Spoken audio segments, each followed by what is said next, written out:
Les premières images filmées à Bagdad, dans la capitale irakienne, pendant une attaque américaine.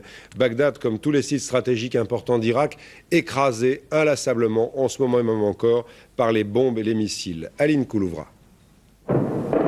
Bagdad foudroyé, semblant surgir de nulle part, les missiles américains déferlent sur la capitale irakienne avec une redoutable précision. La bataille du ciel a commencé. Aucun avion des forces alliées n'est visible ou audible. Seul, on entend les grondements des explosions et les rafales des batteries anti-aériennes irakiennes. Une défense impuissante face au déluge de feu des centaines de forteresses volantes lancées contre Bagdad.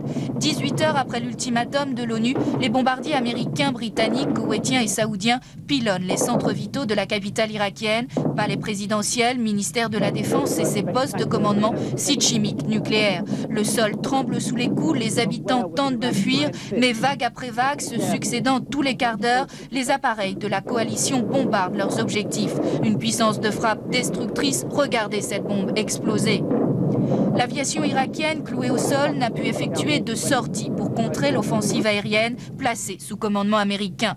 Au bout de 3 heures, le ciel de Bagdad se vide. Au matin, une forte odeur de brûlé plane sur la capitale, qui semble une ville morte. Seuls de rares véhicules circulent et quelques hommes tentent de flâner. Appuyés par les missiles de croisière des navires ancrés dans le Golfe, les bombardements aériens ont notamment touché le ministère de la Défense, le palais présidentiel et l'aéroport militaire. Ailleurs, en Irak et au Koweït, le matraquage allié a détruit des rampes de missiles et des stocks chimiques. À 9h30, Bagdad est à nouveau la cible d'une attaque aérienne. Oui, ce matin, Radio Bagdad affirmait que la guerre